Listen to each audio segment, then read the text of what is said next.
Hello বন্ধুরা, শুভ সকাল। শুভ সকাল। দেরি করে শুভ সকাল করলাম, অনেক কাজ গুছিয়ে। তো আজকে দেখুন আমি রান্নাঘরের কাজকর্ম কি করেছি এই পর্যন্ত। দেখুন, অনেক কাজ করার পর আপনাদের ভিডিওতে এলাম দেখাতে যে কী কী কাজ হয়েছে। এই যে আমার হয়ে গেছে ভাত, হ্যাঁ, হয়ে গেছে আমার একটা ডাল সবজি, যেটাতে ঝিঙে আছে, কুমড়ো আছে, পুঁই আছে, পুঁইয়ের ডাঁটা সব দিয়ে একটা আমি সবজি করেছি লাইট। আর করছি আমি এই যে কাটা মুড়ো সবজি করব। মুড়ো ভাজা আছে, বড়ি ভিজিয়ে রেখেছি ভেজে, আর এই যে আলু আলু আমার কষানো হচ্ছে। তো এইগুলো আমার রান্না হচ্ছে আজকে। গরমে তো বেশি খেতে ইচ্ছে করে না তরকারি পাতি, তাও কতবেলা ছাতু, কাঁচা পোস্ত, আলু ভাতে আলু ভাজা দিয়ে খাবো, তো সবজি তো খেতে হবে।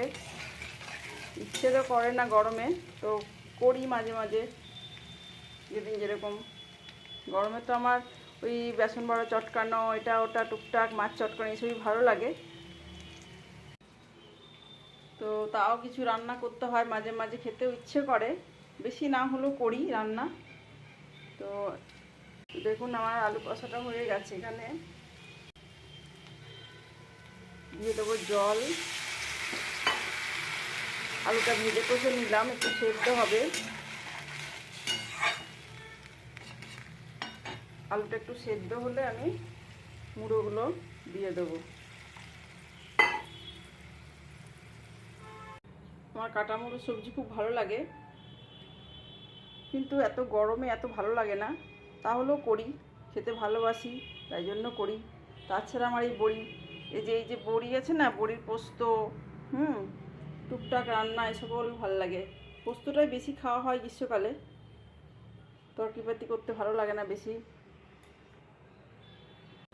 আমার কাটা মুড়ির ঝোলটা ফুটে গেছে, এবার আমি মুড়োগুলো দিয়ে দেবো, মুড়ো ভাজাগুলো। মুড়ো ভাজাগুলো সেদ্ধ হয়ে গেলে ভালো করে সেন্টটা যখন বেরোবে, তারপরে আমি বড়িগুলো দিয়ে দেবো লাস্টে, দিয়ে 2-4 মিনিট ফুটিয়ে নেব, খুব সুন্দর হয়ে যাবে টেস্ট। আগেও দিই, অনেক সময় ভেজে রেখে জলে দিয়ে দিলে বেশিক্ষণ ফোটাতে লাগে না, অল্প ফোটালেই সেন্ট হয়ে যায়। ঝোলটা আমার ফুটে গেছে, দেখুন খুব সুন্দর। এই যে বড়িগুলো দিয়ে দিলাম, তোমার কাটা বড়ি সবজি আমার রেডি।